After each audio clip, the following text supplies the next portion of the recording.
Hi, everyone. Welcome. My name is Wendy Sachs, and I'm a member of the board of Plant Powered Metro New York.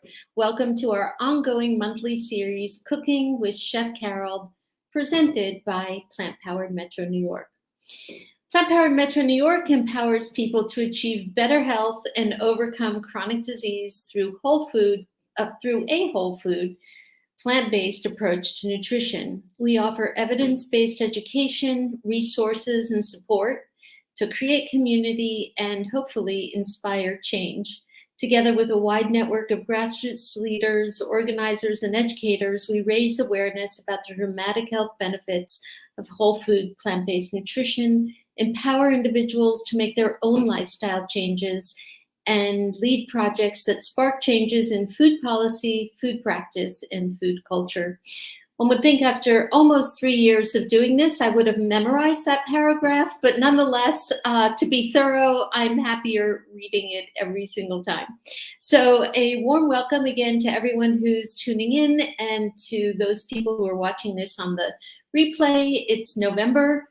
Farmers markets are filled with kale and lettuces and garlic, potatoes, squashes, and apples. So I highlight that because later in the show, we will hear from Carole, who's going to be making an apple tart, as far as I'm aware. And of course, we have all kinds of spices this time of year, cinnamon, nutmeg, ginger, cloves, cardamom, all kinds of stuff. So quick announcements. I'm only going to do 2 at the top of the hour, but I'll have further announcements at the end of the show. But mark your calendars on Giving Tuesday. Plant Powered Metro New York is going to be hosting our now annual Plantathon, which is our big fundraising event that's coming up. It's Tuesday, November 29th from noon until 9 p.m. And we'll be on YouTube, we'll be on Facebook. You can log in as you are here. We have an amazing lineup, including Chef Carole, who will be on with 2 other chefs doing a panel discussion. And if we're lucky, she might even do a demo. But I think she's on at like the 6 o'clock hour. But we also have amazing doctors who've signed up, Dr. Columbus Batiste and the Esselstyns and Will Bulsiewicz and Ocean Robbins will be back this year. So please, please, please tune in either the whole 9 hours or part of it for our Plantathon. It really is super important, and the money that we raise is really helps us for all the programming we're going to do the following year and years to come. And then another special event quickly, we have our ongoing monthly series called Heart to Heart. This week on Thursday, November 17th, it's a special event with Dr. Michael Greger, who many of you probably know about already. And this is, again, the series Heart to Heart, plant-based conversations that can save your life from 7 to 7:30. It's only half an hour, but it could be a life-changing half hour. So more announcements at the end. Please let us know where you're from in the chat. Also, please ask questions in the chat. Carole and I usually allow time during her demo, and if not, we'll save time at the end for questions, and we'll answer as many as we can. If you're enjoying this presentation, please like us on Facebook and on YouTube. And again, to those listening to the replays, welcome. All right, super fun fact. We're going to be using cinnamon later, and cinnamon is chock full of protective antioxidants that reduce free radical damage and help slow the aging process. I found this in Dr. Furman's book, which some of you already know. I reference almost every time we have the show, and wanted to also mention that it seems that wars were fought over cinnamon back in the 15th and 16th century because it was such a valuable spice. So enjoy the privilege of all the cinnamon we seem to use this time of year. Okay, here we go. Carole, what's on the menu today? Wendy, thank you so much for all your introductions. And I love that you mentioned the farmer's market because it's such a special place for me. And when I used to go to Union Square in the middle of winter, and my husband would say, "What's at the market?" And I would say, "Apples, apples, apples." Because that's really what was there. There were some greens, there were some beets and potatoes, but we have so many apples when you're in New York, so many good choices. So today we're actually going to make an apple tart. I thought we would like think about what's coming up, Thanksgiving and Christmas, and there are two desserts that I really love. And of course there's the classic pumpkin pie that you can make, but this fruit tart, which is perfect for apples, needs a little bit of patience from everyone, and it also needs a special kind of pan. So I do want to just preface that we don't make a lot of desserts on our demos here, but it is something that is really a primary focus for me. It's how I make my living, as well as something I've been doing all my life since I was 9. I learned baking from when I was a child.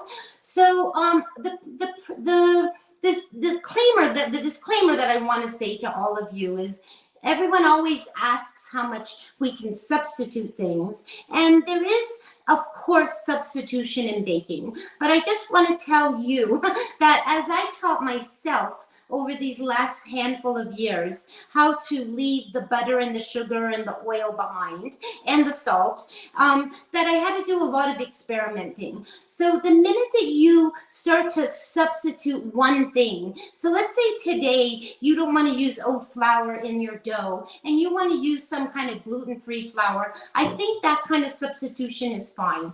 But I just want to say, the minute you pull out one ingredient and you replace it with something else, you're in your own science lab, okay? And you're in your own experimental laboratory. And because science is really a baking, so it's a real scientific thing. So I just want to make sure that all of you kind of understand that. I just want to preface that. So today we're going to actually be using beautiful tart pans. And if you don't own any, I seem to have a million of them. I have them as small as this. I have them as many as big circles. I love these rectangles for making long tarts with maybe asparagus in them or apples running down the middle. So they come in rectangles, and the important thing is they also come with solid bottoms. So the thing that you want the most when you buy a tart pan is the kind with the removable bottom. Okay, so that's what you're looking for. And if you don't own just one, I think it's worth having. And can you make this particular dessert without one? Well, you could make a crostata, a free-form tart with the same dough, which I know I probably have demonstrated over the year, or the last couple of years I've demonstrated what a galette is, which is a free-form tart. But I think for the holidays, it's nice to have something that's formed, and we're going to make an apple rose in the center. So we're going to use the smaller one that I have, which is 8 inches. So I'm just going to remove these, but I wanted to show them to you because I own them all, and it's just a really great thing to have. And I wouldn't know what to do without mine. And so we're going to keep that over to the side. And what we're going to do is we're making 2 desserts today. And both desserts, one has apples, so we're making an apple tart. And then we're making a spice cake that has pears in it. And the spice cake is a recipe that I actually found on Forks Over Knives that I've kind of tweaked. You could definitely make the one straight out of the Forks for Knives website, but I have given it some tweaking. Why? Because I found that particular cake when I needed to make a honey cake for the Jewish high holidays. So I kind of tweaked it a little bit to serve my own purpose, and I ended up liking it. So that's what I'm going to show you today. But let's get started so we don't waste any time, because we need the dough to make the dough, and we need the dough to rest at least 20 minutes in the refrigerator. So I'm getting a big bowl here, and we're going to follow the recipe, and we need 2 tablespoons of ground flaxseed. So I've already ground those flaxseed. Ultimately, you want the golden ones. They do come in the darker version. If you use the darker version, it's okay. It just means your crust is not going to be as light. And I kind of like the golden flaxseed. So those are ground. And then 2 tablespoons of flaxseed, and we're having 6 tablespoons of water, which I've already measured. And I'm just going to mix that around, and that technically is your flax egg. And that's really what's going to help hold this dough together. Normally, a regular pie dough has flour, some salt, a fat of some kind, sometimes two fats actually, a shortening, and then a butter, and then it has very, very ice cold water. So the doughs that don't have butter and sugar and a sweetener, it has a sweetener. So this is going to be a little bit different, and we are usually what you would do is you would cut the butter into the flour, but this actually gets mixed pretty much all at one time. So as this is sitting, what we're going to do is we're going to measure the fat. And the fat today is going to come from raw cashew butter. And this isn't, I will admit, it isn't expensive to buy cashew butter. And you could definitely use an almond butter. But the reason that I like using the cashew butter is that it's very light in color. And we just talked about the golden flaxseed. I like the crust not to be so very dark. So what I'm going to do is we need 3 tablespoons of fat. So I'm just going to take this, and I do buy this cashew butter that's made by Artisan. It's possible that Trader Joe's has a really good cashew butter. I don't know if they do. I buy this very nice one, and the only time I use this cashew butter is to make dough. So although it is a little bit of an expense, I actually consider it sits in my cabinet waiting just to make dough. And that's all I use it for. I don't try to do anything else with it. So we're just making 3 tablespoons here, and it is kind of sticky. And like I said, normally you would fold your fat into your flour, but we don't need to do that at all, because I'm just going to basically make all the liquid ingredients. So you'll see that we'll mix this cashew butter. And you could make your own cashew butter if you so choose. And I'm just using a knife to get this out. It's very, very sticky. And the good thing is 3 tablespoons still leaves me a full big jar. And it's not very much. So I feel really good about just using that amount. And then the next thing we need to do is we need to have a sweetener in this. And I'm just going to get a fork and just kind of clean this off a little bit. Get rid of this knife here. And I'm just going to make sure that mix this peanut butter in just so that it kind of dissolves, right? And again, we're just going to mix everything all at one time and just mixing that up. And that cashew butter is already dissolved now. This is going to be the liquid part. Now we need a sweetener, and that's up to you what kind of sweetener you would like to use. You could use maple syrup, or you could use date syrup. I actually really love the date syrup very much. In the recipes today, the 2 sugars that are the best, if you're not eating any processed sugar, which is what we're not talking about today, the 2 best sugars are date sugar. And date sugar comes in all different forms. We will be using later on for the tart, a kind of date sugar that is, they take the date, they dry it out, and then they grind it up. So that is like looking kind of like the sugar that you know, that's all granulated. Very fine powder. And then often I make a date paste. You could use some date paste in here if you'd like. I also gave a link on the recipes on how to make your own date syrup, which is something kind of cool to do. You actually have to soak the dates, and then you cook the dates, and then you strain the dates so there's no actual pulp, and then you reduce the sweet water down to a syrup. Today, just recently, just over the last week, I actually found a tube of this stuff called Just Date. There's another brand that's called Date Lady, which I've never bought before because I just feel good about making my own date syrup. But I thought this time, what made me buy this Just Date syrup?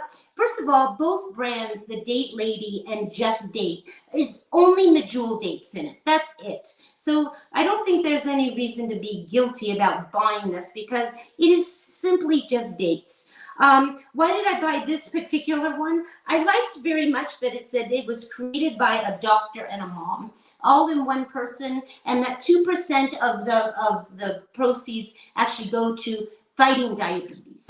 So if you're interested in learning about the different kinds of sugars and which ones are the best, Dr. Greger has a great video about just evaluating everything from Carole syrup to honey to agave, and out of the whole show that it's a 5-minute video, and what is the winners? The two top things are date sugar and then some molasses, and we'll use both of those later. So this is mixed, the flaxseed, and I'm going to get the syrup. And we're just, for now, for convenience, we're going to use 3 tablespoons of maple syrup as our sweetener. Again, you could use date paste, and I'm not doing too much. I'm just going to put that in there. And then what we're going to do is I have a cup of almond flour and a cup of ground oat flour. And I always grind my own oats in a blender, and I just make whatever oat flour that I need for that particular recipe. So just take 1 cup of old-fashioned oats, and you put it inside your blender, and you blend it around, and then you get 1 cup of flour. You can absolutely just buy your own oat flour if you would like already. But because I have so many oats, I just rely on just grinding the oats. So this, in this bowl right here, is a cup of oat flour and a cup of almond flour. And I'm just going to add that right to this like that. And let's just move this, because we're eventually going to need all this room. And I'm going to try to clear the path. And we're just going to mix this with a fork. And the dough is going to come together quite easily. And it's going to be a teeny bit sticky, and I kind of like it sticky because it allows me to feel the dough and to feel like what else is needed. Usually you need another tablespoon or 2 of flour. You could add 2 tablespoons of almond meal. You could add another 2 tablespoons of oat, but I like just doing the 1 cup and the 1 cup, and then later on adding what I think that I need. So you can see this dough is wet and sticky, and you don't want it so wet and sticky, but again, you're going to need, and I mentioned this in the recipe, you're going to need some for dusting when you're rolling out your dough. So I always have a bowl, and I have it right over here, and I always have an extra flour, and I actually think I have a little almond meal in here too. So this is just gonna just take a tablespoon. Usually you need 2 tablespoons extra, and I'm gonna do 2 tablespoons. So ultimately, what goes into the dough is a cup and a cup of almond flour, a cup of oat flour, and then an extra 2 tablespoons of your choice, right? And this is now no longer sticky, right? And it feels good. We don't need to add any salt. And what this dough now needs to do is it needs to rest. So you can do one of 2 things. You could just leave it in this bowl, put a plate on top of it, and put it in the fridge. That's like the easiest thing to do. That way you don't need any plastic wrap. But for years and years, I've been putting dough in recycled plastic bags or plastic wrap. And I make a little disc out of it, and I just put it in here like this. And the least amount that you touch it with your hands, the better. So you want to pad that dough with your hands, but you don't want your own natural oils to be added into there, and the more you're messing around with the dough, the tougher that it becomes. So it's very important that you just bring everything together. I'm washing my hands because they're very, very sticky. And that is our dough. Now the dough needs to sit in the refrigerator at least 20 to 30 minutes. And you could leave it sit overnight. The longer it sits, the better. You want your dough to be as cold and chilled as possible.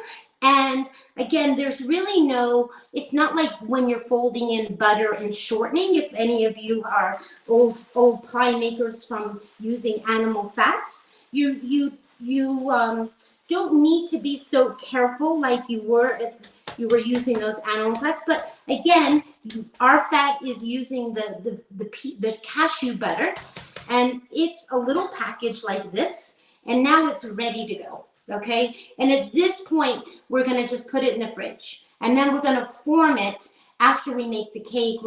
I'm gonna show you how to get it into the tart pan and how we're gonna lay the apples in. But this is gonna just go in the refrigerator this very minute. And that is our dough. And Wendy, this is a good moment to just ask any questions, if there were anything right away, just about what we just did before we move on to our cake. I can't hear you for some reason. I'm not sure why. Sorry about that. I was on mute. There are questions. What other flour would you recommend to substitute for the oat flour? Well, you could use, okay, I don't know where the question is coming from. If it's a gluten-free person, I would say use the gluten-free flour that you can buy, which is sometimes called a cup for a cup, or there is, if you're making a gluten-free, you could use spelt if you want. There are oat flour that is gluten-free that you could use. I just think that the oat and the almond actually go really well together. You could use whole wheat if that's what you're interested in. So I don't know, when someone asks that question, I'm not sure where they're coming from, if there's an allergy or they're, have a gluten-free intolerance. But hopefully I've answered that. I think so. Yeah, we'll see if she asks again. And then I realized I accidentally misread a question. The question was, how do you make your own cashew butter? I thought this individual was asking about cashew milk. So sorry about that. I answered cashew milk online, but how do you make your own cashew butter? Oh, I mean, basically it's like making peanut butter, right? But you need a really high power blender. So not just a regular blender. And I think the NutriBullet probably could work, but for certain in the Vitamix is the best mixer, the best blender to make any kind of butters, whether it's a peanut butter, a cashew butter, and it literally is just a matter of putting the nuts in the machine and blending it. And then using the tamper to really get it so that it is blending and moving around. So I buy this, like I said, it's an expensive brand, but it's very good, and it's Artisana, and like I said, I just keep it in the cabinet. It doesn't get used for anything else. And I've never tried, but I probably want to say, because I'm such a tahini fan, you probably could use tahini too in this recipe, and it would be just fine. It is a fat, just like the cashew butter is, or an almond butter, and I think you would have a fine result. Excellent. And a similar question, can she make her own almond flour? Oh, Not for just sure, butter, but for flour. sure. If I were doing, I mean, I'm kind of fussy on the almond flour, because there's the kind of almond flour that you find that's still has the skin on it, and it's kind of like, you can tell when you're buying it that it has brown dots, little brown dots. And I really like the kind, I don't know what they call it, maybe they call it blanched, or, if I were making my own almond flour, I would definitely take those skins off the almonds and grind them up. And, and when you're taking the skins off the almonds, you have to soak them in water for a little bit, hot boiling water. Then they pop out. And then I would make sure they're very dry. I would actually dry them. If you were in a hurry, I would dry them in the oven, dry them on the counter, and then grind them up. And you certainly could make your own almond flour. That's it on the questions. Thanks, Carole. I mean, I always worry, Wendy, when we're doing these complicated baking things, that people are not even going to just do the complicated thing, and then they want to make their own almond flour. So or their own peanut, or their own butter. So here I worry about things that don't even need worry, because we've got this viewership that is used to making all their own things. So that's quite great. Very true. So that is a really great thing, and I worry for nothing. Because I always want to show things that are as simple as possible, but at the same time, I think it's partly my job to show you that things that look complicated are not so complicated.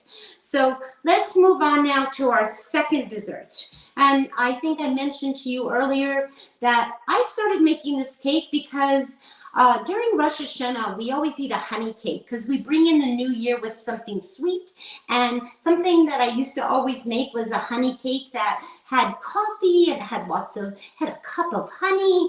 And I was always looking for something to replace what was a traditional cake in this time of year. And so I found this recipe on Forks Over Knife, and I thought, oh, that kind of looks like a honey cake, and I'll kind of just make it and see. And so I've kind of done that, and I've made my own little tweaks. But let's just get started because it's a pretty simple cake, and I really like that. But it's a simple cake. The very first thing we have to do is we have to get the right kind of pan, and the right kind of pan is actually way over here on the stove.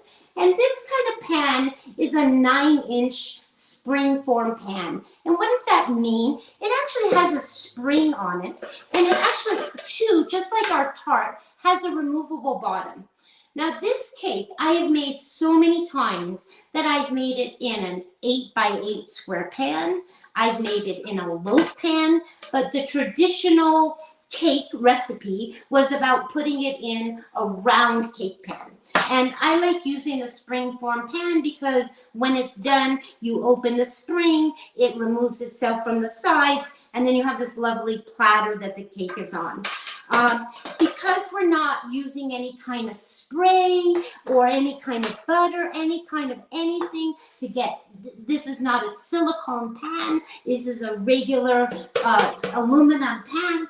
I like, for reassurance of getting the cake out of the pan, I like lining the bottom of it with a piece of parchment. So I've torn a piece of parchment off, I've taken the pan, I've put it on the parchment, I took a pencil, I drew around in a circle, and I actually need to cut a circle for the bottom of the pan. Now what I do for this is I then fold the paper, I hold it up to the light, I see my pencil mark, I fold it in half, and then I actually fold it in quarters again, okay? Now, sometimes, if you're really good at this, actually, and you've seen, I don't know, Jacques Pepin or Julia Child do this, they actually just fold the paper many times into ace. They figure out where the middle is, and then they just cut it. But this is a real, this you get your full circle. If you're not good at that, I thought this is the best way to teach people. So you could technically fold it again. So I folded it in half,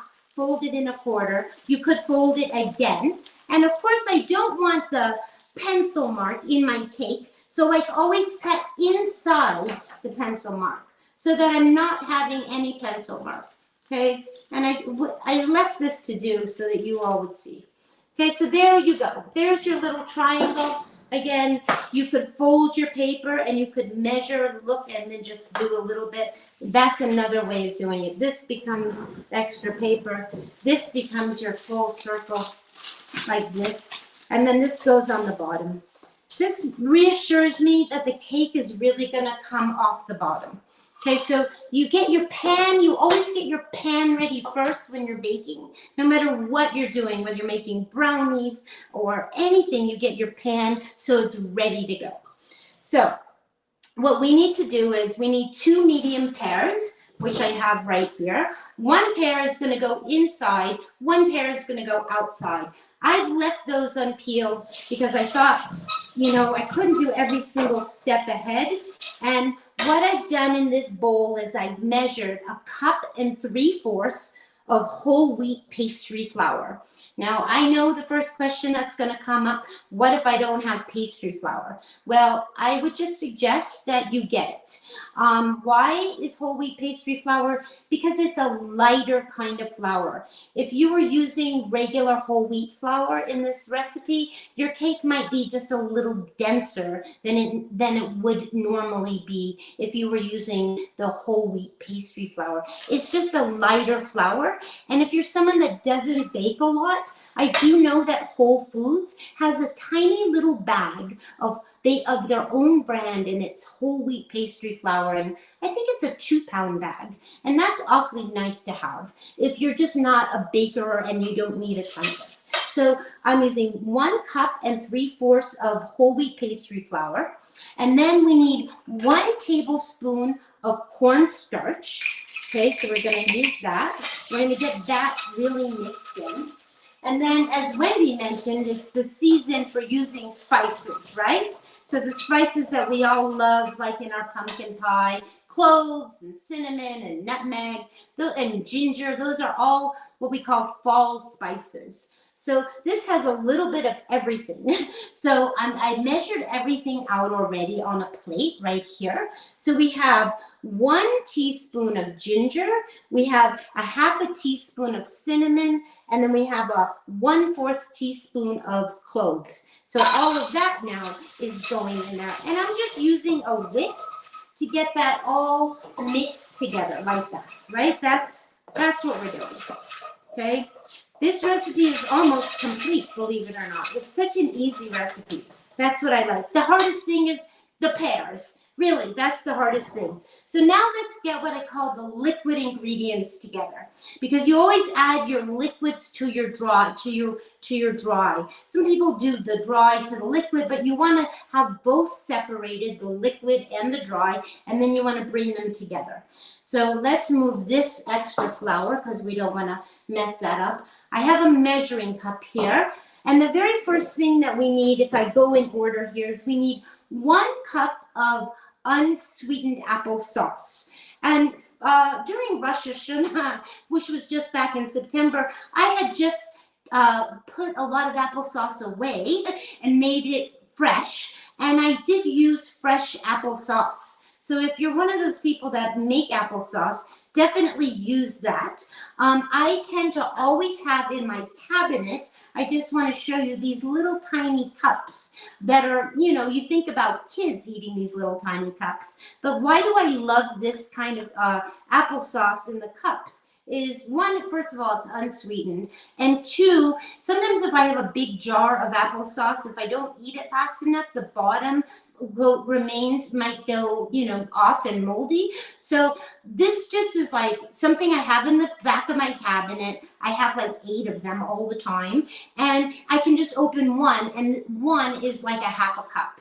A little more than a 1/2 cup. So what I did was, and then if I don't use the whole thing, like now, I used just a 1/2. This was 4 ounces, and then I used another bit. I just put this away in the refrigerator, and eventually I just use it I throw it into a smoothie tomorrow, whatever. But we already have the 1 cup of unsweetened applesauce measured, and then we need to have 2 sweeteners in this. We're actually going to use a little molasses, and we're going to use a little bit of maple syrup. And the original recipe called for a 1/2 cup of each. And for me, because I don't like really sweet desserts, I've actually cut that down a little bit.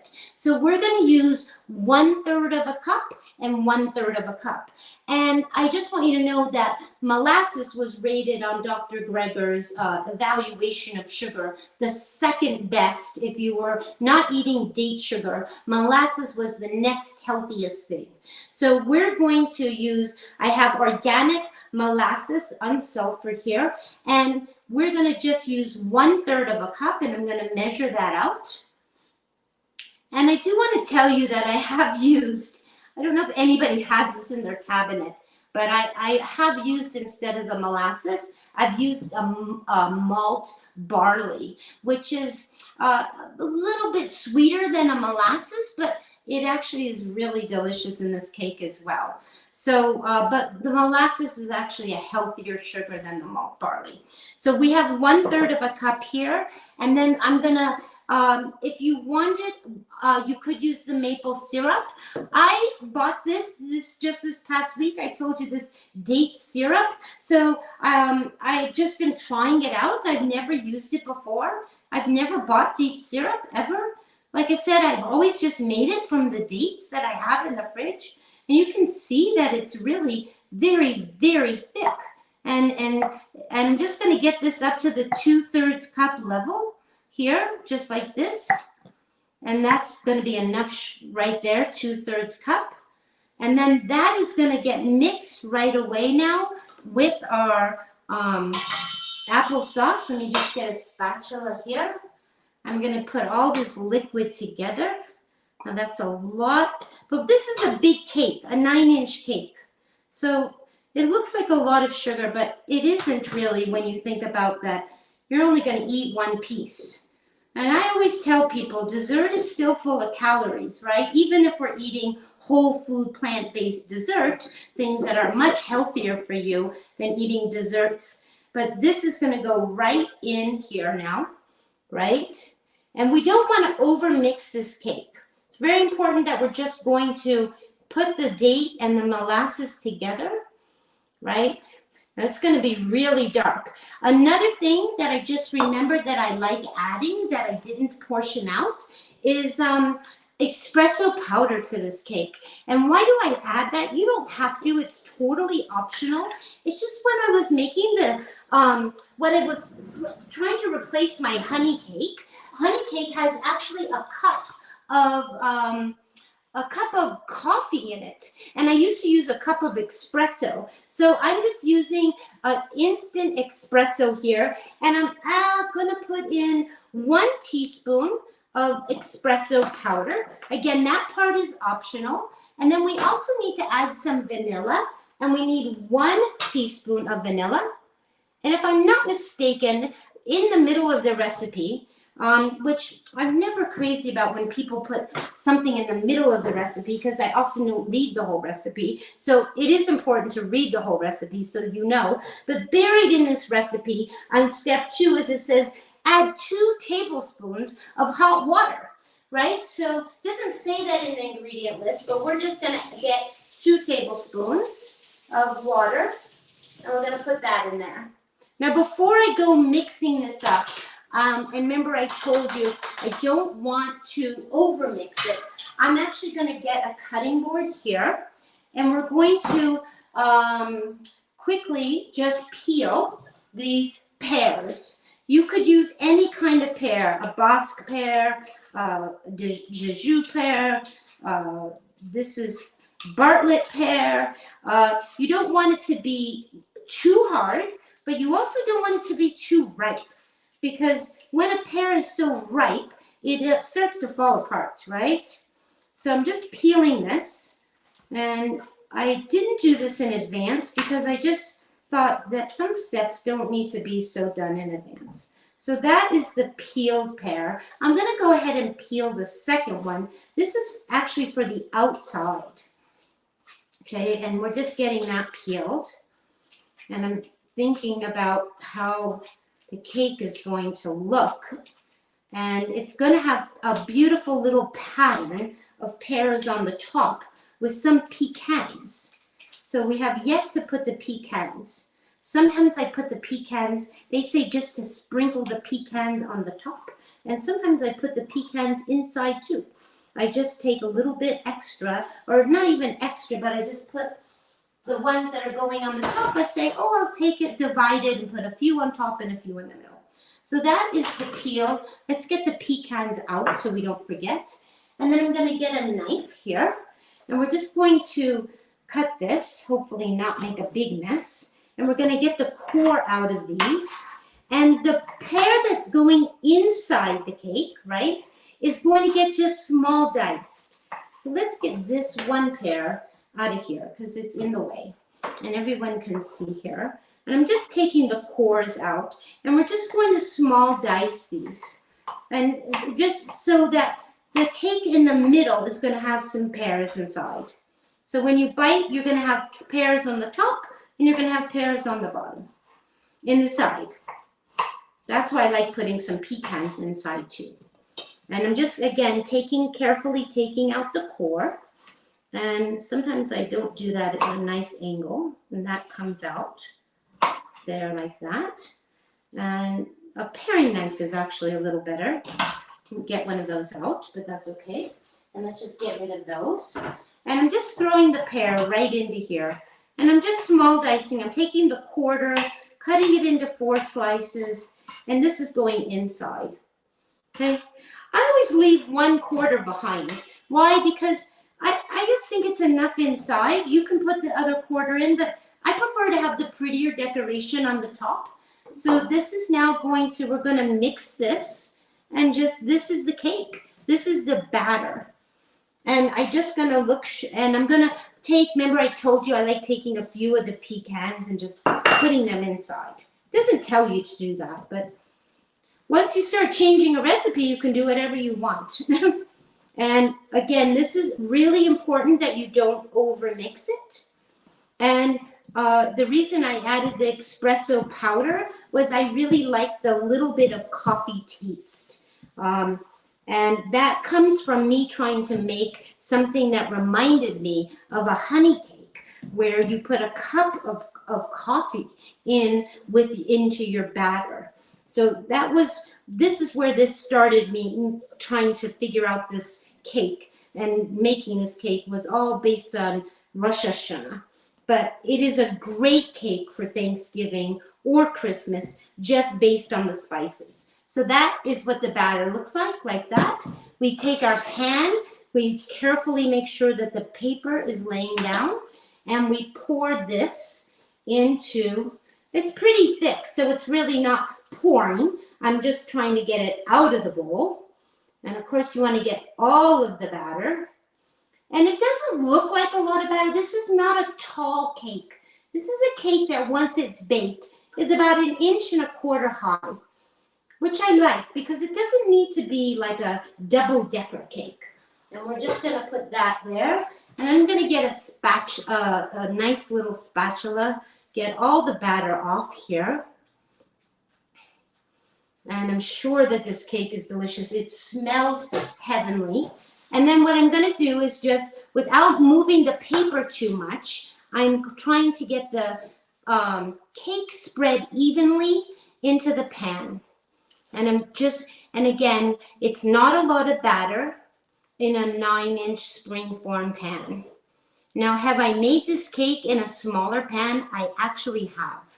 I've made it because sometimes I want it to be just a little bit taller for presentation. So I have, where's my other pan? Here's my second. I have several, just like I have several tart pans, I have several springform pans. So sometimes I make it in this pan, which is, I think, 7.5 inches. And the cake actually ends up a little taller. But the recipe actually calls for a 9-inch pan. And like I said, you can make it in an 8x8 square pan. You can make it in a loaf pan if you want. But probably, maybe for the holidays, maybe this is the nicest presentation because it's big and round. Okay, so I'm just rinsing my hands here for a second. And we're going to now do the decorative part. And let me just get that paring knife out because it really aggravated me to not be cutting the pear properly. So this pear now is going to be similar, but not quite similar to when we're decorating our apple tart. But we're going to not have to be as careful with the pear because it's just going to form like a little bit of a pattern on the top. And you can do it however you want. When I make a loaf pan, I actually put all the pears going, long ways. In this round pan, we're actually going to make what looks kind of like a flower. That's how I would describe it. And we're just getting the cores out of this pear. And it's got a big stem in it, this pear. And I'm just getting the core out, and we're just quartering. And you end up, and remember I left 1/4 out. And that's because I like more pears on the top than I like inside. And then what we're going to do is we're going to take these pears, and they don't have to be paper thin like they're going to have to be. When we use our apples later, we're going to make them paper thin. I would say that you'll probably get, let's say, 1, 2, 3. I'm going to say you're going to get almost 4 to 5 slices, depending on the size of your pear. And I'm just cutting these slices, right? I'm going to cut them all one time, so they're all ready to grab. And they're not a 1/4 inch thick. They're not an 1/8 inch. They're slices, thin slices. Okay, and I have 5. I have 1, 2, 3, 4, and I have leftover from this inside. Okay, so that's that. And I just could show you, that's what these look like. They're thin, but they're not terribly thin. They're not paper thin. And then what you want to just do is, I try to put the points going towards the middle, and you just want to start putting them on the outside and thinking about the points, and you're just going to make a flower, and you're going to think about just always having the points towards the middle. You could have the points on the outside going towards the outside, and you're not even having to overlap these. When we make our tart later, we will absolutely be overlapping things, but this is not necessary. This is just about decorating in a flower-like thing. And we have maybe a little extra pear, and I like just getting it all in here. And that is going to be, sometimes I put some in the middle going towards the edge, and I just build it up a little bit. It can be any, and you could do the middle too. Actually, if you feel like it, you could make a little pattern in the middle. I don't usually make a pattern in the middle. I like the I like keeping the middle part. Right now I've put pears in the middle. You'll see when I have a cake that's already baked, I actually keep the center clear of any pears. And maybe we'll do that here too, actually. I keep the center cleared. Why do I do that? Because what happens is the middle puffs up a little bit, and then it looks like the center of a flower. And I really like that. So we have really too many pears here. And I'm not going to use them all, but it's really pretty. Look how pretty it is, right? And that will be impressive to your guests. And I have just a few extra, and we'll just keep those on the side here. And then we want to take our chopped pecans, and we're just going to sprinkle those on top.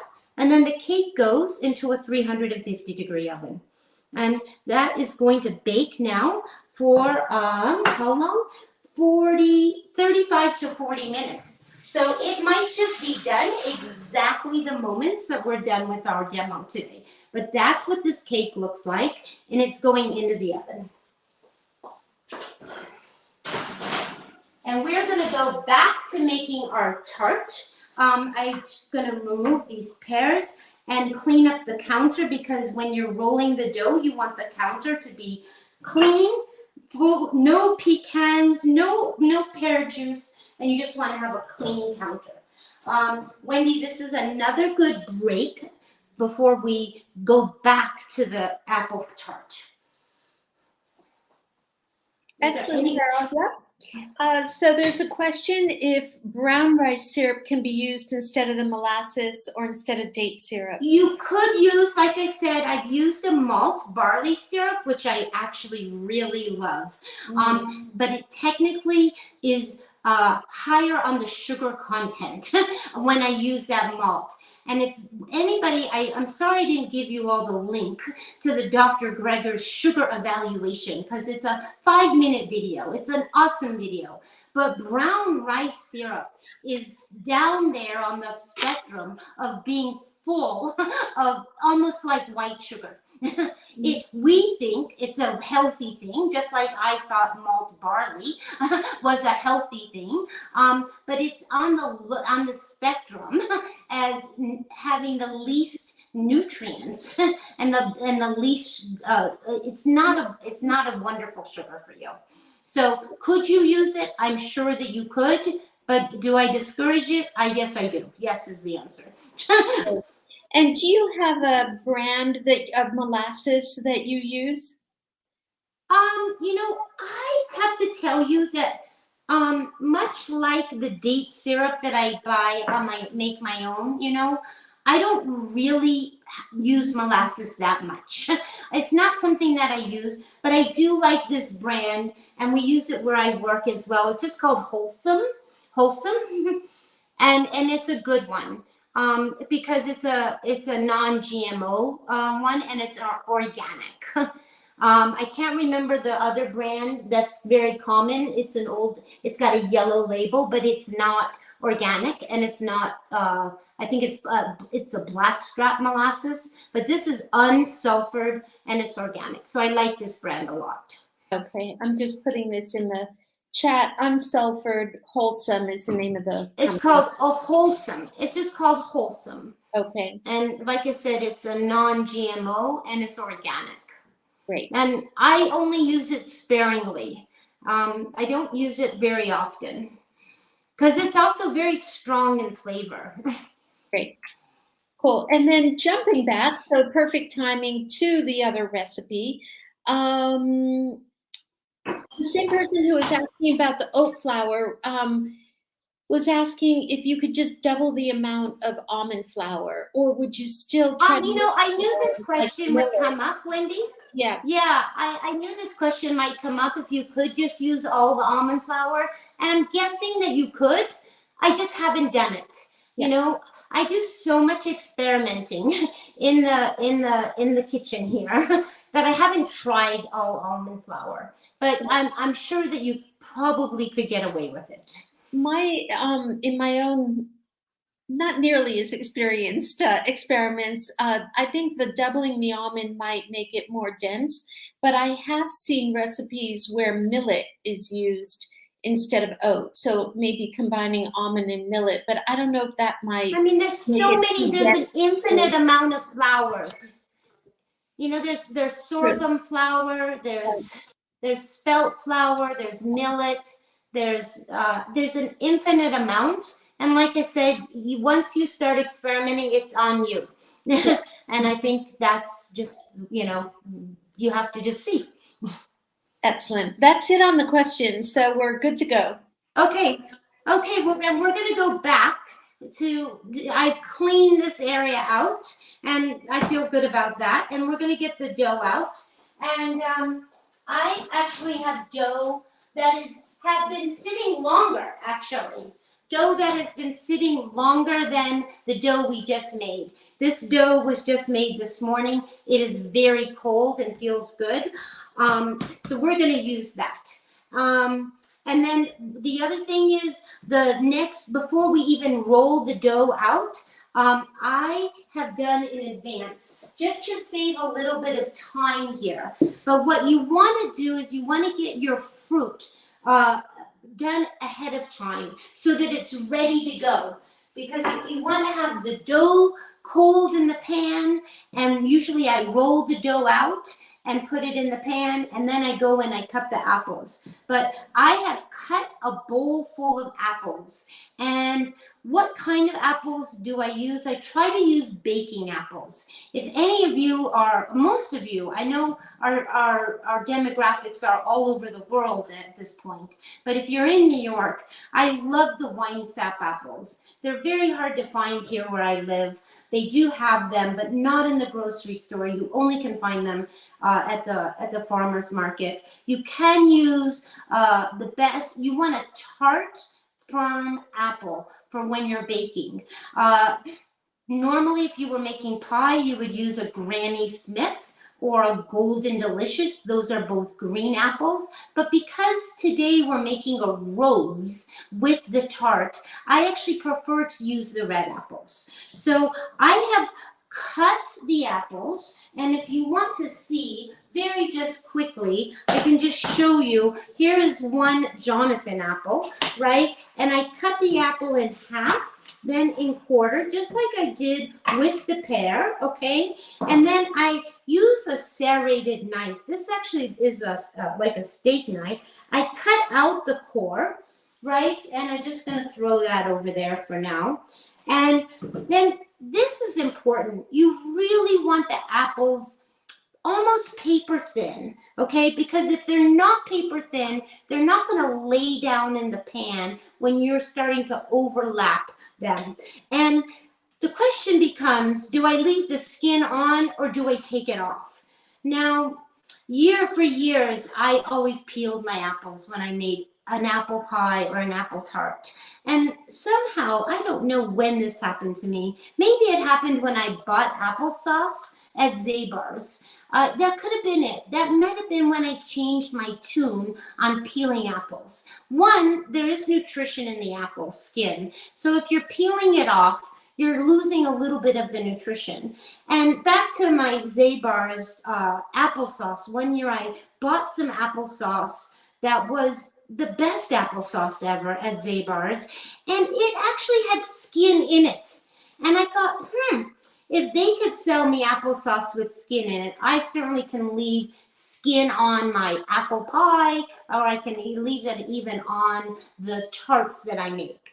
And for this particular tart, when you're making the overlapping and you're making the very beautiful rows, I think it's very nice to see the red edges. It just adds a little bit of color, and it shows off the rose pattern.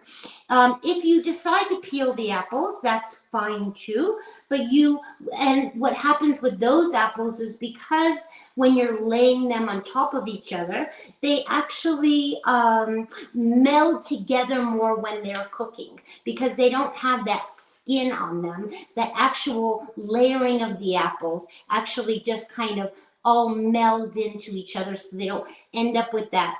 You see the pattern, but you don't see it as well with the edges. So here I'm keeping the skin on, and again, that is up to you. There is a lot of nutrition in the skin, so I think it's worth it.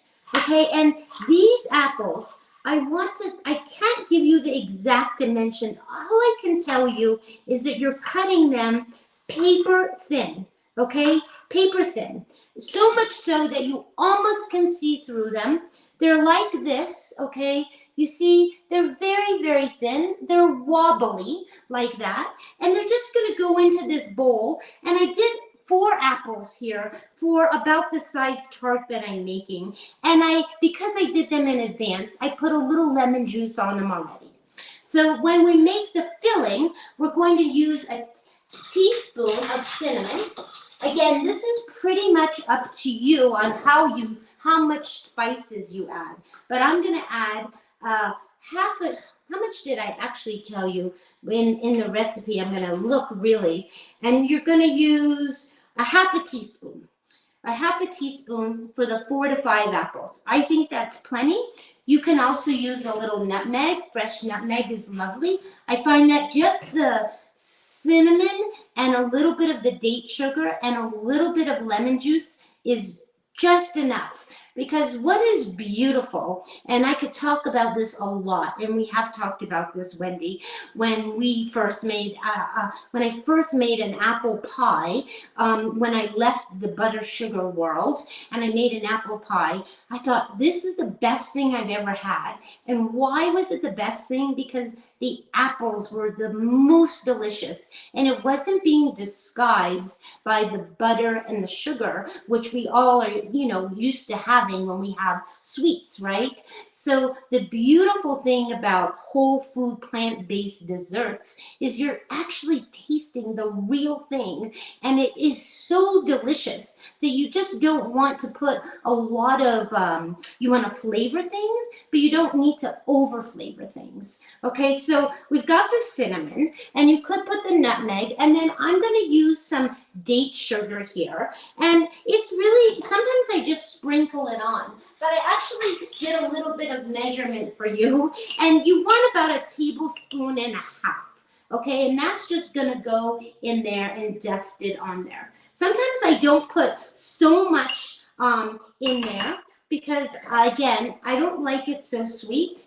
And I just it just needs some lemon juice. And I'm going to put about a tablespoon. It's already got some lemon juice because I cut the apples ahead. You need about a half of lemon to go into the, and then what you want to do here is you can mix it with your hands, but you want to be very, very gentle here when you're mixing, okay? You want to get things tossed. You want to make sure that those apples are coated in the lemon juice, that they're coated in the sugar, right? And they're coated in the cinnamon, but you don't want to be aggressive here because you don't want your paper thin apples breaking apart.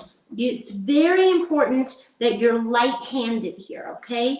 And what I'm doing with my hand is some of them are all still, oh, look at, I left an entire section. This must have been the apple that I left to show you. And I left the whole apple inside my batch. So this is going to cut this up. And there are times when because I make different sized tarts all the time, small, large. For an 8-inch tart, you need about 4 apples. But I want to tell you that when you get to the very end, after you've arranged all your apples, and let's just say that suddenly you're out of apples because you've layered everything, everything's tightly packed, and you're to the very center and you need another apple. I can't tell you how many times I've cut another apple, just taken a quarter, just cut it up and added just a little lemon juice, a little cinnamon, and that will be plenty of, because it's really hard to make it exact, right? So sometimes you have exactly too many apples, sometimes you have exactly enough, but these are our apples and they look just like this. They all are coated. I'm gonna taste it. Look, it's fantastic. That is what our tart is gonna taste like. Cinnamony, lemony, a little sweetness, but not too sweet. So we're gonna put this off to the side for this moment, just over here. We're gonna move this, and we're gonna start to roll this dough out. And I have to make sure the counter is totally dry. And we're gonna use an 8-inch tart pan. Now, I often make single individual ones, and later on, this tart is gonna cook, and you're probably not gonna see this tart come out of the oven, because it does need about 45 minutes to sometimes an hour, depending on the size and how dense the apples are packed. But we're gonna start this, and I will show you a finished one. But most of the time, I like making small tarts, ones that are 4 to 5 inches, so that every person at the table can get their very own individual tart. Now, this dough is cold and really quite nice. 2 things that you could do when you're rolling the dough. If you have a counter, it's nice to have a marble top. I don't have a marble top. I'm going to get my extra bit of, I have some oat flour here, right? And I'm going to put it on the counter, right? Now, if you don't feel comfortable doing this, you can get a piece of parchment and cut the piece of parchment so that it's, going to be big enough for your rolled dough. And then you get another piece of parchment, and you could roll the dough between, like in a sandwich between paper on the bottom, paper on the top. But I prefer not to do it that way. But if you feel more confident that way, then you could do it. Now here's our rolling pin, and I'm always going to make sure that this dough is moving around. So I'm actually doing quarter turns and keeping the dough round. And sometimes I actually flip it over. And you can see there's a lot of flour there. And I'm putting a little more flour here. And we're just going to roll this out so that it's a big enough circle. You don't want to roll it too thin. It's going to be about 1/8 of an inch thick. Okay, that's ultimately what you want. I always take my pan and I look here and I look all the way around, and it's still not going to be quite big enough. And you see what's going to happen. You see already, this is why I'm telling you, for you, and even here, this is a great example of when it gets stuck to the counter. Okay, and I'm using what is a dough scraper. It looks like this, and that I had to move a little bit. And I'm just going to get more flour so that it's actually not going to stick, because the more you roll it, now sometimes with this dough, it does break apart. That's why if you're a brand new baker, or you've never made tart dough with cashew butter and all natural ingredients, I actually do recommend that you roll it between the paper, because it will just be easier for you. Okay, and you see how that's sticky. I'm going to show you just so the difference, so you understand. Usually this moves around just fine. Let me just see if this will be good enough. I'm going to bring this, first of all, I'm going to put a little flour right here. Oops, it's curling up on me. There's flour. And then I'm going to transfer this, right? And you could have a top layer too if you so choose. But if you keep your rolling pin, and this dough is very forgiving, it almost pieces back together. And anything that breaks, it's really okay. You'll be fine. Okay, so this I think is an easier method for you if you're not a professional roller and you're worried about it coming from the counter. And then again, what you're going to do is you're going to set your pan, and you're looking for having at least an inch all the way around your whatever size pan you're using. Okay, so this now is going to get flipped over like this, and I'm going to take my hand and I'm just going to flip it over like that. Okay, and this can go, use this on your sheet pan. And we're just going to push this in now and push this all in.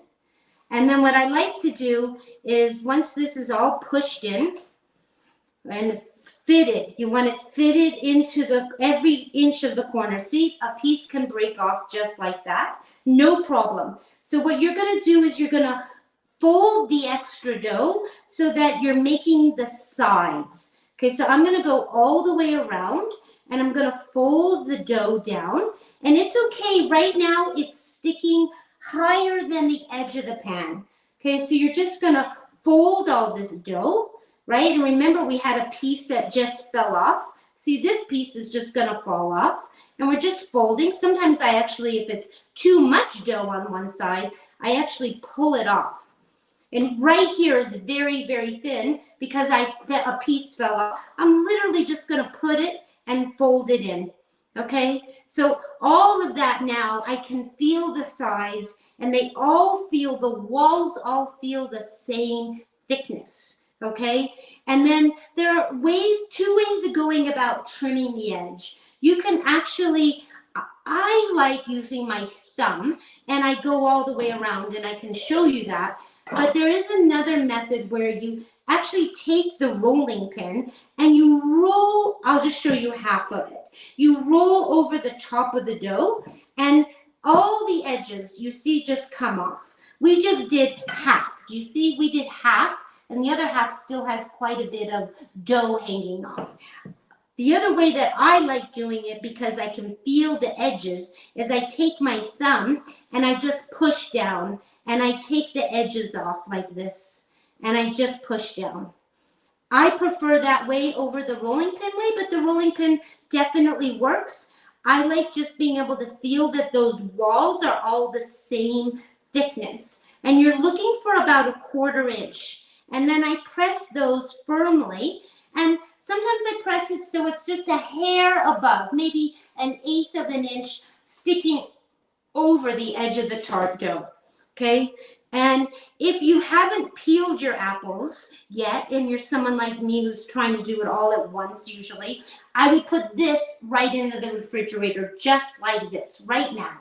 But because we're ready to go, we're not going to bother to put this in the refrigerator. We're just going to pop this away. And we're going to move this. This extra dough, usually this dough, when I make one batch of it, makes an 8-inch tart, and it actually makes another 4-inch tart. And you'll see that that's what I made to show you the finished product. So there's always a little bit of leftover dough. You try not to roll it twice. So often, because the dough makes a little more than what I need for this pan, I actually remove a little bit from the disc and say, oh, I'm going to make another little baby tart for later. And this is where the dough scraper is really amazing for your counter. And you gather up, and it allows you to pull everything together. And this is a tool I couldn't live without as a baker, is a dough scraper. And this flour can go there. And I'm just going to get this removed from here. And everything is clear. We'll just leave this a little, let's get that clean too, because just so much nicer. If you are someone that's working in the kitchen, I believe always that if you have a clean spot, you actually have a clean mind. And if you're looking, you're just going to be a better cook if you learn how to clean up during each step, so that you're not working in chaos. If you have tons of kitchen space, then I guess you can spread out and make one chaotic area and move to another chaotic area, but I mean a clean area. But because we're working all in this one center area, I like to be able to see. Carole, I'm going to interrupt for a second with a question before you go to the filling, which is someone's asking, how do you keep the dough, how do you prevent it from sticking to the pan? I know you've got parchment paper underneath, but what about the sides of the pan? Okay, so in the cake, I want to clarify this, okay, Wendy, because there's some confusion there in that question. In the cake that we have in the oven, there's parchment paper at the bottom, okay? There, in this tart pan, there is no parchment paper at all. What is going to lift this out, and I will show you on the finished thing, is its removable bottom will have to be pushed out, and it will remove itself from the sides. Okay, it might be more sticky towards the bottom of the plate, but I often bring, when I'm going somewhere, I went to Shabbat Friday night with a big tart, and I literally brought the tart in the pan, just like this, so that it would transport and the edges wouldn't break, because the edges can be fragile. And when I got to the party, I actually removed it from the sides from the pan, and then I put because it has a metal bottom, I actually put the metal bottom on the serving plate, and then I cut it while it's still on the metal bottom, because that gives it some support. But there is no parchment paper here. There's no spray being used. The dough just goes in and it will pop out. It will pop out, I promise you. Great. Okay, Sorry, does that that was answer my the question? Does that clarify that? Yeah, I believe so, and that was my mistake. And like I said, I have all these sides I'm feeling, and it's about 1/4 inch thickness all the way around. And I like pulling it up just a little bit. So it's just maybe a hair above the actual end of the pan. You know, it's just so it's just a hair taller than the pan. Okay, and I've pushed it all into so you have a totally flat bottom. Okay, this is important. We're almost supposed to be finished. I want to look at the cake in the oven. It is cooking. It looks fantastic, actually. I can show you what the cake is looking like. It is almost done, but not quite done. But that's what the cake is looking like. Wow, it's delicious. And I can't tell you how it smells like cinnamon and sugar in here. The whole place smells so good that I feel like I'm having a holiday experience here on my own in the kitchen. Let's just get to this filling, and I'm going to teach you how to do this part. So you want to take your apples and your slices, and you want to make sure everything's going in the same direction, right? So you're going to start. And this is, I'm going to turn, but you're going to put the apples and you're going to overlap everything. So every time you put an apple slice, I'm going to sneeze. You're going to, and let me just start the edges so that you kind of see it going. But we're not going to do the entire thing, but you want the apples layered in there very, very tightly. And you're trying to grab the big pieces of the apples. There are going to be pieces of apple that are this tiny. And you want to almost leave those for when you get to the center of the tart, because you are going to need, as the circle, right now we're at the edge, right? And at the edge, you have, we're working from the outer side and we're going to work towards the middle. When we get towards the middle, we're not going to have room for big pieces of full tart, and we're going to need those little teeny pieces. So again, I'm just overlapping. The more you overlap, the tighter everything is, the more rows that you're going to have, the more beauty you'll have. And I really like this because you're seeing all the red edges. Again, you can peel your apples if you desire, but you don't have to. Okay, so in a minute, I'm going to be around this for the first time. I'll hold it up so everyone can see it. We're not going to complete the entire tart.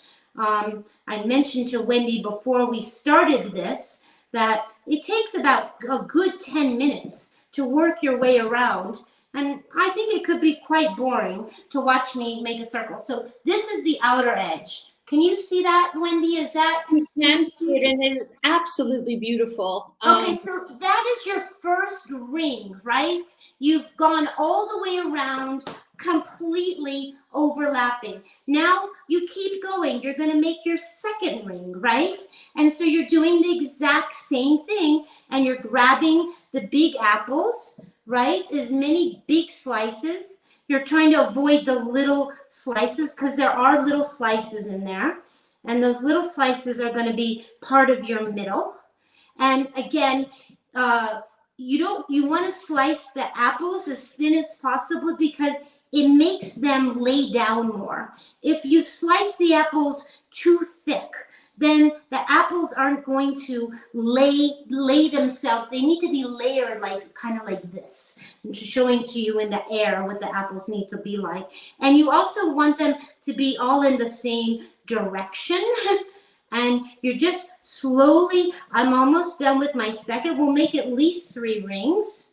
And then I want to tell you what else you're going to do. So while I'm doing this, you're going to prepare a glaze. And I prefer, you could use any kind of red jam, but the glaze that I like the most is an apricot glaze. And for that, I use an apricot spread, not a jam, because most jam has lots of sugar. In fact, sugar is usually the second ingredient in jam, but the fruit spreads are quite nice, and some of them have apple concentrate. And in the recipe, I actually said which one. There's 2 brands, there's 3 brands, there's several brands. This is one brand that I like called Saint Delafour, and it's an and it is made with if I could read the label, it has apple juice concentrate. Anyway, what you're going to do for the glaze is you're going to take some apricot spread, you're going to put it in a small pot, which I've already done earlier, in a small pot, and you're going to put a couple tablespoons of lemon juice, and you're just going to heat the spread up.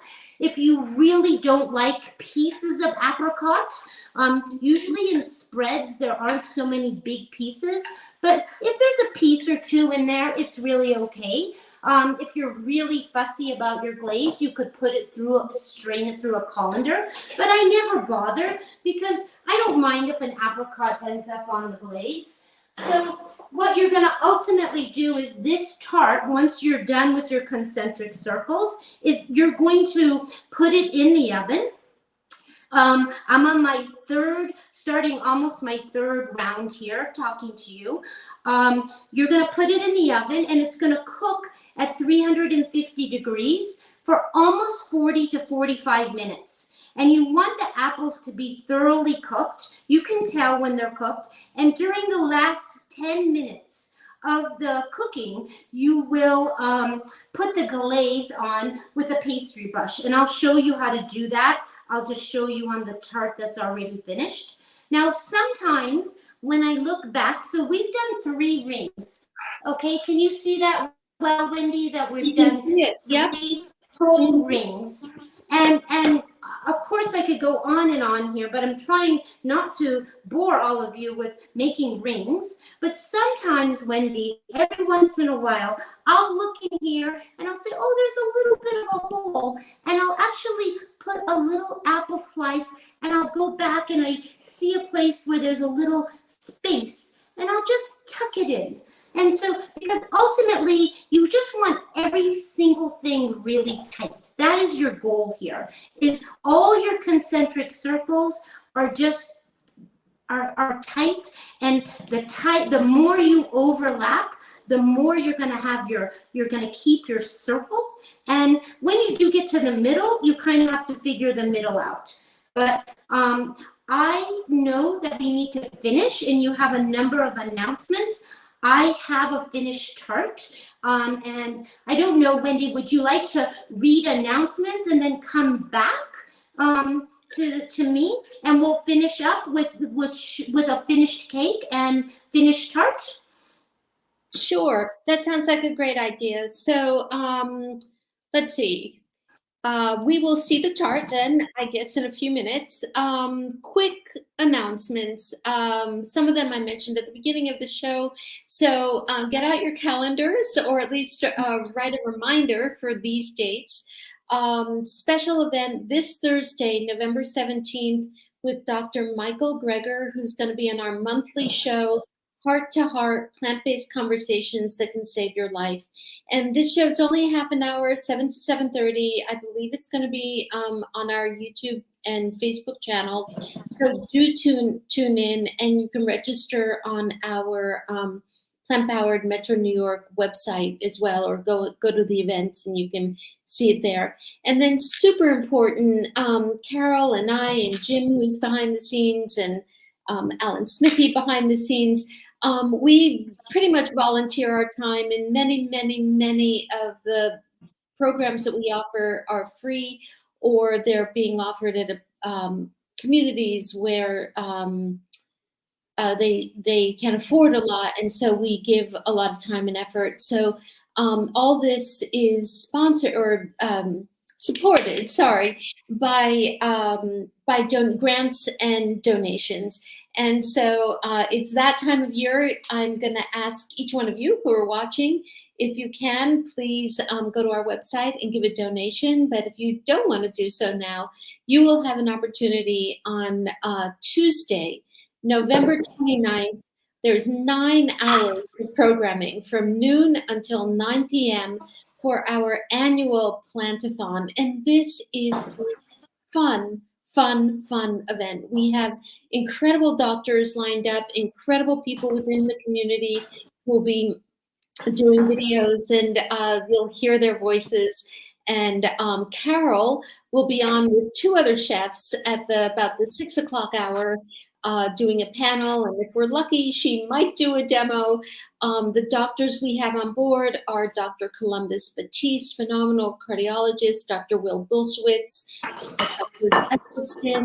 the brain docs, they're called, I think. Doctors Dean and Naisha Sherzai will come on, and Ocean Robbins from the Food Revolution will also be here. All of them are volunteering their time and helping us, Plant Powered Metro New York, raise money so we can continue these shows and continue all of our educational activities in communities online. It's across the world, and also in the New York metropolitan community. So please join us. I mean, Tuesday will be a blast. Usually it's a very fun event. Then upcoming this week, again, very special. We have a book meeting, a book support group, a book club discussion on this Monday. The book is Mastering Diabetes by Cyrus Kambata and Robbie Barbero. It's 7 o'clock tomorrow night. And then an in-person event if you're in New York at Caravan of Dreams. It's our fall social meetup. And it's Wednesday, November 16th at 6:30 in the East Village. And then later in the month, we'll be announcing our virtual Jumpstart, which is a 21-day jumpstart that we take you through, people who are transitioning from a standard American diet into a whole food plant-based diet. It is replete with incredible education, evidence-based studies that will present just all kinds of wonderful information about going plant-based, and you also will have mentors who will help guide you through the behavior change process, which is often the most challenging thing. And then Carole has asked us to announce, which I'm thrilled to do. We have a very good relationship with Chef AJ, who's often been on many of our events. Carole since we didn't do a full meal today, we concentrated on baking, she is going to be on Chef AJ's show on Thursday, November 24th at 9 a.m. Pacific time, noon Eastern time. We'll put up the link where you can watch it on YouTube. It's on Chef AJ's YouTube channel, and it's a full Thanksgiving meal. So Chef AJ will actually take you from nuts to soups to the entire meal. And Carole will be presenting as part of that Best Chefs Cooking SOS Free for Thanksgiving. So remember to mark your calendars. This Thursday, or next Thursday, the 24th, is Chef AJ's show, and which will be doing Thanksgiving. So we're almost back to Carole. Hi there. We actually lost a little bit of connection on the camera, I think. Oh, okay. So on the camera. So, but I have everything. I don't know if you can see me. Give me one second, Carole. I'll just finish up, and we'll come right back to you. So Just you to can see me, okay, right? Yes, we can see you. Okay. We're good. Our website, please go to our website where there's a whole host of these events. If you've lost something in my rattling them off, please go to the website. The dates are there.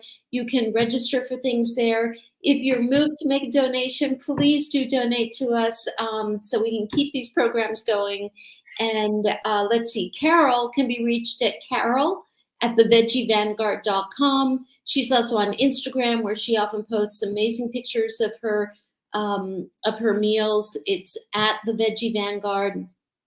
And let's see, a warm thank you to our co-host and our producer, Jim Spellos, and also to Alan Smithy for his ongoing contributions. And our next demo with Chef Carole will be December 11th, Sunday at 5 until 6:30. So, Carole, back to you, and let's see the tart.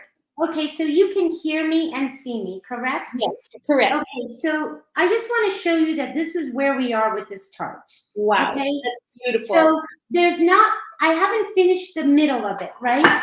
And I just want to show you, when you get to the middle, you have to kind of, you have to carefully figure out what you're doing in the middle, because you can continue making a concentric circle, but usually what I do is I take a bunch of apples and I just actually lay them all in the same direction. Okay, so that becomes the middle, because you can't continue to make a circle so well, because it just doesn't happen. It kind of ends up with like the center of a flower, right? And Carole, I'm going to interrupt for a moment. Sorry, can you tip the camera down? We can't actually see the pie. We see you, but we don't. There you go. Beautiful. How's that? Okay. You won't see me at all. How's that? Okay, perfect. We can see the pie. You just won't see me. I don't put it so an angle so you can actually see. Okay, Beautiful. So this is now going to go in the oven. You see how that looks? Stunning. You see, that is now going to go on a sheet pan. Okay, and I've moved the camera further down, so now you can't see me at all. But this is actually going to go on a sheet pan very carefully and go into the oven just like this. Okay, you can see that it's just like, and it's going to go into the oven. And it's going to cook for almost 45 minutes. And I'm going to take the cake out because the cake is actually done now. Okay, so one apple tart is going in, one cake is coming out. And this is what the cake looks like. Let me just show you what the cake looks like. Do you see? It's just phenomenal. It's still in its pan. It needs to cool. Everything has to cool. When you're doing baking, things have to be cool. Okay, it's very important. So we have our cake that I made in advance that looks like this. Okay, it came out of the pan, and here's a big slice. They say you can sprinkle confectioner sugar on top if you'd like a little snow effect, but I have none. So, but this is what this slice of cake looks like. And we would put that just right here. And it's very beautiful cake. Okay, see what that looks like? It looks absolutely amazing. I think everyone online, certainly I, am salivating and ready to jump through this. And you can see here that I actually have some apples left. So those apples just get eaten. I don't worry about those apples. I did make just a baby little tart. You can see it's the size of my hand. This is the size tart that I like making normally for everyone because I like individual pieces for each person's plate. And what I did was I took this brush. I took a brush and this pot, and 10 minutes before it was done, I carefully brushed the apricot glaze on the top. And I often do that twice, or sometimes I do it once while it's in the oven and then once when it comes out. Now you want the edges to be glazed as well, but if you get too much glaze on the edge, that is very sticky and it will not let your tart pop out of the pan. So when you're painting the glaze on, try to keep it mostly in on the fruit, okay? And then what you're gonna do is you're gonna push from the bottom and this is gonna come out like that, okay? You see how this is now free of the piece of metal? And this is now, and this is how actually, and this would come off the bottom here too. You could take this off the bottom. See, this would be the metal piece coming off. I prefer to often just serve it. I move this right to a plate and then it's ready to go like that. Okay, and if you want, what is nice is once it's out of the pan, you can then go back and put a little bit of glaze so that the entire thing is shiny on the side, right? So that it's all like that shiny. Okay, and then I'm just gonna, for now, it can have its same plate. It's gonna have a place, I don't know, we're having cake and tart on the exact same platter. It looks absolutely delicious. I think you're ready for the Great British Baking Cook-Off or whatever that show is. I don't know about that, but I hope I hope that I've made it accessible for people that are not necessarily bakers in the kitchen, but you have to start somewhere, right? and I think that by seeing this demo, it will give you some confidence to get started on your own. That's what I think. Lower your, let us see your face for just a moment. Here, I'm down here. Okay, Let me just move the thing because I kind of lost the camera. Yeah. I lost the camera, Wendy. So I'm here. And awesome. and I have the desserts here. Awesome. They just look amazing. Amazing. Oh my God, I wish we were together because it's so nice to have this kind of thing with the friends, you know?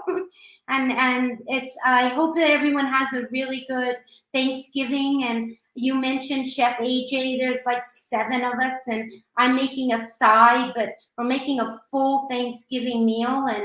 And this is her 3rd year, I think, doing this on Thanksgiving, where we actually prepare the entire meal in front of you. Each chef is an SOS-free chef, and they take 1 course and appetizer, main dish, side dish, dessert. So I hope everyone tunes in. And I'll see everybody back at Plant Powered Metro on December 11th. Yes, we will be back on December 11th. You're getting a lot of happy Thanksgivings. And I do want to say, I actually meant to say that at the beginning of the show, you know, Thanksgiving is full of gratitudes. And so, Carole, thank you for being here doing this. This is one of the positive things that have come out of COVID. It's all of our online programming. I think the same might be true for Chef AJ, but huge gratitude to you. And more than anything, thank you to all of you who tune in. Many of you since the beginning have been tuning in, but thank you to our beloved audience for your interest and for your willingness to come and see how we do it SOS free. You're a small niche in the American culture right now, but hopefully we will all get healthy together. All right, thank you very much, everybody. Happy Thanksgiving. See you all December 11th.